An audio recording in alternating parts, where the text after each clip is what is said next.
Hello students, আমি Nitish sir জ্ঞানজ্যোতি coaching সেন্টারের পক্ষ থেকে তোমাদের প্রত্যেককে জানাই আরও একবার স্বাগত। তো স্টুডেন্টস, আজকে আমি তোমাদের সঙ্গে যে বিষয়টি নিয়ে আলোচনা করব সেটা হচ্ছে এনইপি থার্ড সেমিস্টার অর্থাৎ নিউ এডুকেশন পলিসি যে ছিল 2020 অনুযায়ী তোমাদের থার্ড সেমিস্টারের মেজর 3 হিস্ট্রি নিয়ে আজকে অতি গুরুত্বপূর্ণ একটা টপিক নিয়ে আলোচনা করব। সেটা হচ্ছে right a short note on Mandal theory. Okay, মানে মন্ডল তত্ত্ব বলতে কি বোঝো এই বিষয়টা নিয়ে আলোচনা করব। তোমাদের মৌরিয়ান হিস্ট্রি যে আছে সেখান থেকে অতি গুরুত্বপূর্ণ একটা টপিক।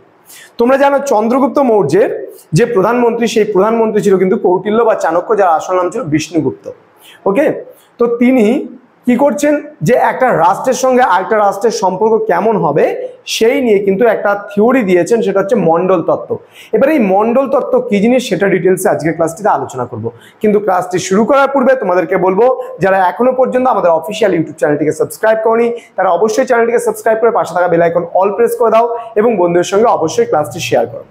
এবং তোমরা যদি আমাদের কাছে অনলাইনে ক্লাস করতে চাও বা অনলাইনে পড়তে চাও তাহলে অবশ্যই যোগাযোগ করো আমাদের অফিসিয়াল নাম্বার 6295916282 এবং 7076398606 নাম্বারে।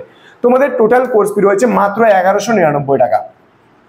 এই 1199 টাকার বিনিময়ে তোমরা মেজর, মাইনর এবং এসিসি, এইসি পুরো 6টা সাবজেক্টের যে কম্বিনেশন পুরো প্যাকেজ পাচ্ছ 1199 টাকা, পুরো 6 মাসের কোর্স ফি। ওকে, চলো শুরু করছি আজকের ক্লাসটি। দেখো, সবার প্রথমে এখানে মন্ডল তত্ত্ব বলতে আমরা কি বুঝি সেটা আমি একটু বলে দিচ্ছি। সাপোজ মনে করো এটা একটা স্টেট বা এটা একটা রাজ্য, STATE। ওকে, স্টেট এটা কোনো রাজার রাজ্য, ধ্যান দিবা, এটা একটা রাজার রাজ্য মনে করো। এবার দেখা যায় যে তোমার মনে করো নর্মালি এটা একটা বাড়ি আছে এবং তোমার পার্শ্ববর্তী মনে করো এটা একটা তোমার বাড়ি এবং তোমার পাশের সীমানা আরেকটা বাড়ি আছে, তারপরে আরেকটা বাড়ি আছে, তারপরে আরেকটা বাড়ি আছে, এরকম টাইপের করে বাড়ি আছে।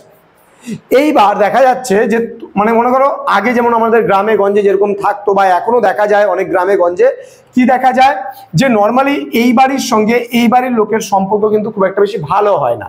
কেন ভালো হয় না? তার কারণ এই যে সীমানা আছে এই সীমানা নিয়ে দ্বন্দ্ব। আবার মনে করো এই বাড়ির সঙ্গে এই বাড়ির লোকের সম্পর্ক খুব একটা ভালো হয় না, তার কারণ এই সীমানা নিয়ে দ্বন্দ্ব। আবার এই বাড়ির লোকের সঙ্গে এই বাড়ির লোকের সম্পর্ক ভালো হয়, তার কারণ এদের মধ্যে কোনো সীমানা নিয়ে দ্বন্দ্ব হয় না। আবার এই বাড়ির লোকের সঙ্গে এই বাড়ির লোকের সম্পর্ক আবার খারাপ হয়, আবার এই বাড়ির লোকের সঙ্গে এই বাড়ির লোকের সম্পর্ক কিন্তু খারাপ হয়।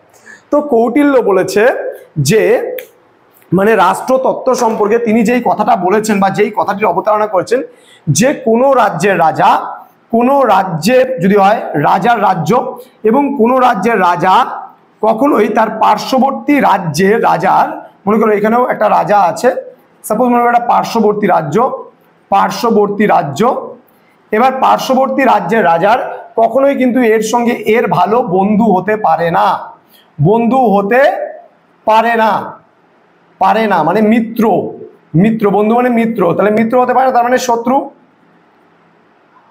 কিন্তু আবার মনে করো এই রাজ্যের পরবর্তী আবার যে রাজ্য আছে, মনে করো সাপোজ এই যে রাজ্য আছে এই রাজ্যের রাজা কিন্তু আবার এই রাজ্যের রাজার কিন্তু বন্ধু হয়।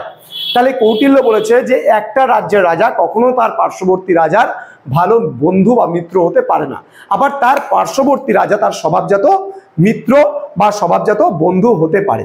তো কৌটিল্য এই দিক থেকে মানে তোমার হচ্ছে শত্রু মিত্র নির্ণয় করতে কিন্তু বলেছেন যে কখনোই মানে কৌটিল্যের যে মন্ডল থিওরি, সেই মন্ডল থিওরি অনুযায়ী যে বলা হয়েছে যে কোনো রাজ্যের রাজা তার পার্শ্ববর্তী রাজার স্বভাবজাত বন্ধু হতে পারে না, সে হবে মানে স্বভাবজাত শত্রু, এবং তার পরবর্তী যে রাজ্য আছে সেই রাজ্যের রাজা আবার স্বভাবজাত মিত্র হবে। আবার এই রাজ্যের পরবর্তী যে রাজ্য হবে সেই রাজ্য আবার এই রাজ্যের রাজার বন্ধু হতে পারবে না, আবার পরবর্তী রাজ্যের ভালো বন্ধু হতে পারে।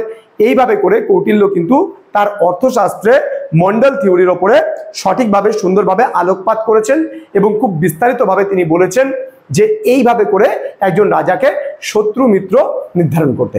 তো আশা করছি আজকে ছোট্ট একটা টপিক যেটা 3 মার্কসের কোশ্চেন ছিল, এই প্রশ্নটা কিন্তু তোমাদের মৌর্য থেকে 3 মার্কসের জন্য আসতে পারে। খুবই গুরুত্বপূর্ণ একটা টপিক নিয়ে আজকে আলোচনা করলাম, মন্ডল থিওরি, এটা কিন্তু 3 মার্কসের জন্য খুবই গুরুত্বপূর্ণ। তো স্টুডেন্টস, আমি তোমাদের বলেছি আমি ধারাবাহিকভাবে প্রথমত গুরুত্বপূর্ণ 3 মার্কসের যে প্রশ্নগুলো হবে সেই প্রশ্নগুলো নিয়ে আমি মেজর 3, মেজর 4, মেজর 5 কম্বিনেশন করে আলোচনা করব। আফটার দ্যাট 6 মার্কস, দেন তারপরে 12 মার্কসের প্রশ্নগুলো নিয়েও কিন্তু আমি ধারাবাহিকভাবে তোমাদের সঙ্গে আলোচনা করছি। তো স্টুডেন্টস, তোমাদের সঙ্গে খুব তাড়াতাড়ি দেখা হবে আরও একটা নতুন কোনো ক্লাস নিয়ে। তোমরা প্রত্যেকেই ভালো থেকো, সুস্থ থেকো। Thank you so much, thanks for watching after all, thank you.